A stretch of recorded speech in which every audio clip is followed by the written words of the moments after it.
Look, this is some real talk. Free Wendy Williams right now. Look, I was able to listen to her interview with the Breakfast Club with Charlemagne, who's her protege, really, her former protege. She's really the reason he got kind of his mainstream start, if you will. He used to co-host with her on Wendy Williams, the radio show in New York. And, he was talking with her and her niece, Alex, and she sounded fine. She had good memory, and she even remembered her famous saying. She ended the interview with her famous saying, how you doing and all that. But she broke down in tears. That's what got me. She broke down in tears. Like, she and her niece seemed to really be crying out for help here. Because somehow Wendy Williams has been able to be taken over by a guardian who she really doesn't know personally, through her bank, just took over her life. And she went on the Don Lemon show as well. They are friends as well. And, he was talking with her. She did ramble a little bit during that interview, and he had to kind of bring her back. And during his statement after the interview, he made some valid points. Like, does Wendy Williams sound like the Wendy Williams from 15 years ago when I was officially introduced to her? Of course, I had known about her, but I really didn't listen to her until I moved to New York. So does she sound like that Wendy Williams who was on the radio or who was on her talk show during her heyday?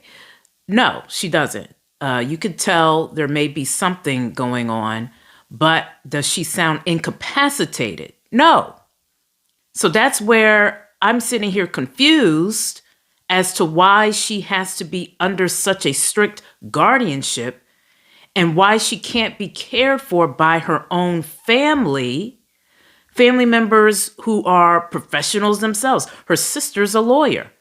Her niece, who was doing the interviews with her, she's a reporter. Her brother, I'm not sure she's close to him, just based off of some past things that she said about him during her show, but he's a teacher. Her father's still alive. She wasn't even sure if she would be able to attend her father's 94th birthday. She has to ask permission for that. And she was afraid that because of doing these interviews, she's afraid her phone may be taken away. So this, quite frankly, it sounds like high-end slavery. It doesn't make sense to me.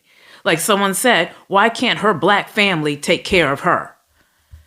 Now, her lawyer has come out and said that she is suffering from dementia. I think it's frontal lobe dementia. It's called, for short, FTD. But there's another famous individual who's suffering from this. His name is Bruce Willis, and he is under the care of his family. Why can't Wendy have the same thing? And again, we don't know all that's happening with her medical. I mean, at some point she said that her medical information was sent to someone without her permission, and then somehow she ended up in this guardianship. It doesn't make sense to me. Like, maybe there's something we're not being told. I know Don Lemon mentioned that.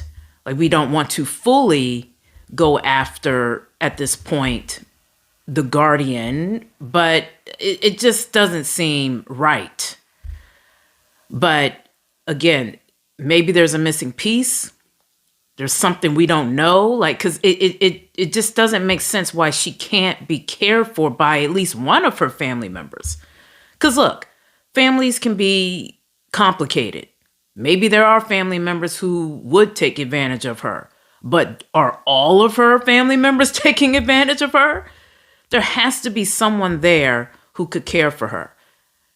Because I believe one of her family members said her family is her happy place. She's better when she's with her family. But this is crazy. I've always been a fan of Wendy Williams. When she first started her talk show, I even attended her test run of that. We actually had some interaction, a funny interaction. I was the producers thought I was going to have a pretty funny comment to make, so they wanted me to ask her a question, and it ended up being a dud. And you know how it is when something's a dud with Wendy, she just goes silent. So that was embarrassing for me. But the producers thought it was going to be funny. But it was funny because she referred to me as MC Light in a dress. That's how she referred to me. And look, I take it because, look, MC Light, she's a legend. So, hey, thank you. But what's crazy is I ended up going a second time to her show, this time when she when the show got officially picked up. So I went again, I believe on the first show where Omarosa was the guest. And she looked in the audience and I was really in the front row and she remembered me. So that's why it's crazy that she's suffering from dementia, because she clearly had a pretty decent memory back then, because she remembered me and she's like, "Are you that MC Light chick?" So I was like, yeah, I'm the MC Light chick. So, Wendy, she's a character. And I have to also say, a lot of people say Wendy looks better in person. Not saying, she's this ugly woman or what have you, but real talk, she really does look better in person. I was like, wow, like she had beautiful skin. She had lost weight. She looked really good in person. And she has been told that. And she even asked, like, what does that mean? Like when people say you look so much better in person, but real talk, she really does. The camera doesn't really do her justice or as much justice. She really looks good in person. But I'm praying for Wendy Williams. Again, like I said, free Wendy Williams. This does not make sense. Leave your comments below. What are your thoughts on this? I'm Stacey Brewer, and this is H Blues Word. Peace.